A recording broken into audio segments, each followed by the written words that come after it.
And what is Australia really stand to gain from this? Buckle up, because we're diving deep into a policy that's either a groundbreaking step toward global unity or a strategic move with hidden motives. Let's break it down. South Africa. One of the least surprising decisions on this list is Australia's decision to not require a visa for South Africans until 2025. But that doesn't mean it won't be controversial. South Africa has long been one of Africa's most developed economies with strong diplomatic ties to Western nations. However, let's be honest, this is not solely a diplomatic matter. Australia is eyeing South Africa's skilled professionals, engineers, doctors, IT specialists. You can feel critical labor shortages down under. But here's the kicker. Additionally, South Africa is dealing with a significant brain drain, with thousands of skilled workers already departing annually. Is Australia accelerating that crisis? Clinics argue. This policy is a direct poaching strategy disguised as easing travel. And let's not ignore the elephant in the room: South Africa's high crime rates and political instability. Could this be Australia's way of hand-picking the desirable migrants while keeping others out? The tiny island nation of Mauritius is dangerous. It has one of the strongest passports in Africa and can now travel to Australia without a visa. Why?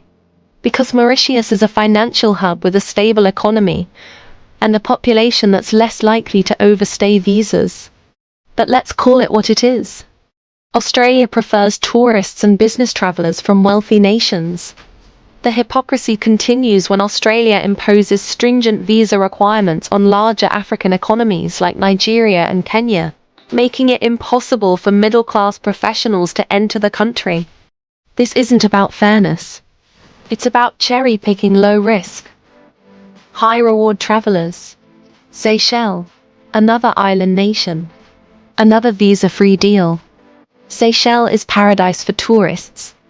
But let's not pretend this policy is about reciprocity. Seychellois rarely migrate en masse to Australia.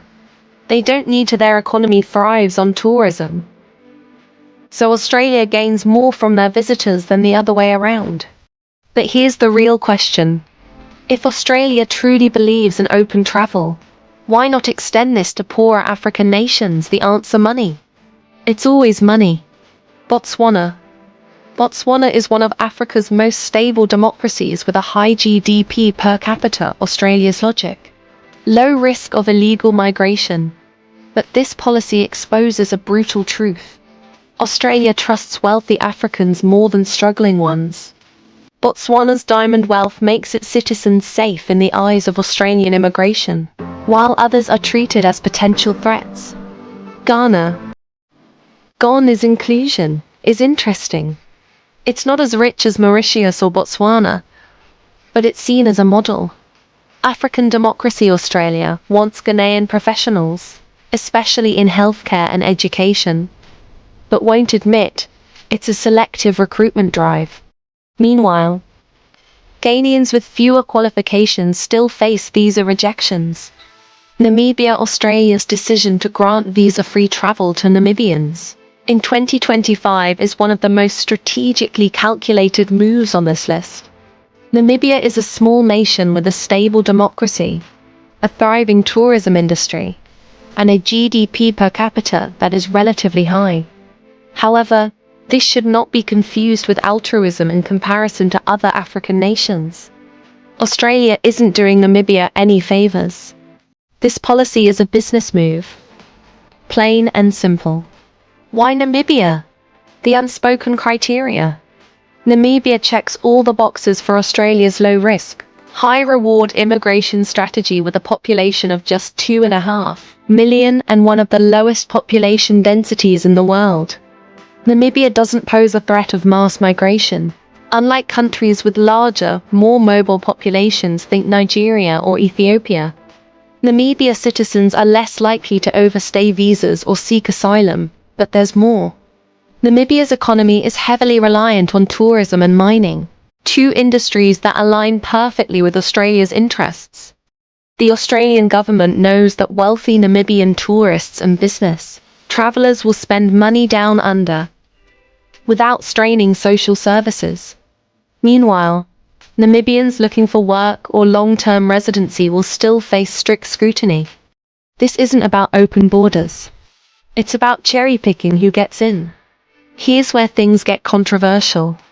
If Australia truly believes in fostering global mobility, why does this privilege only extend to a handful of African nations? Why not Ghana, which has a more developed tech industry? Why not Rwanda, which has made massive strides in safety and development? The answer is risk assessment, but not the kind based on facts. Australia's immigration policies have long been criticised for favouring wealthy, low-population countries, while imposing brutal restrictions on nations with larger, poorer populations. Namibia fits the safe stereotype: small, stable, and economically insignificant in terms of global migration patterns. But what about skilled professionals from other African countries who face end visa hurdles, despite their qualifications?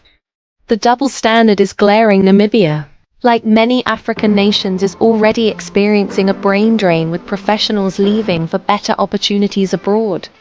Australia's visa-free policy could accelerate this trend, making it easier for doctors, engineers, and IT specialists to leave Namibia permanently.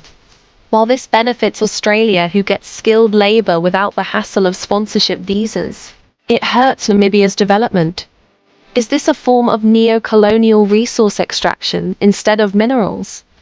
Australia is extracting human capital, the most valuable resource of all. And while Namibians gain the freedom to travel, their homeland loses the talent it needs to grow.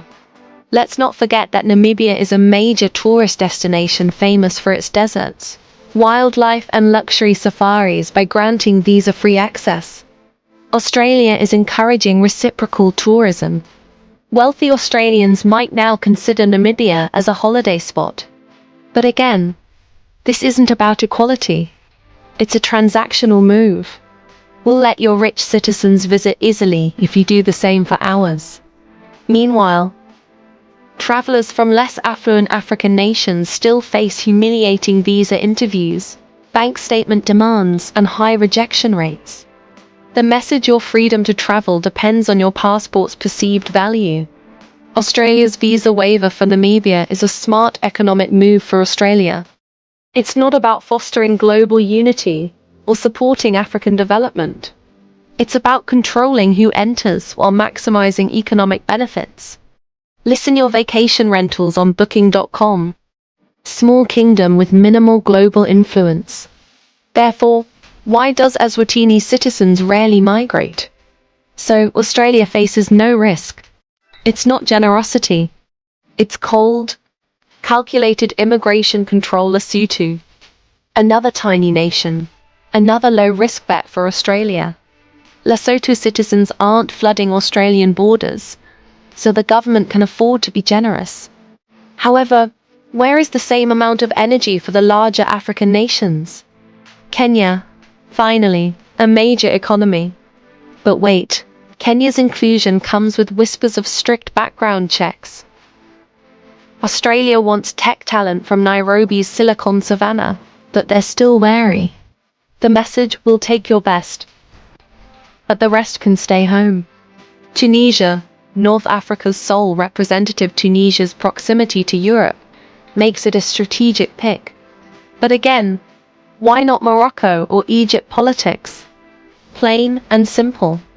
So, here's the truth. Australia's visa-free policy isn't about equality.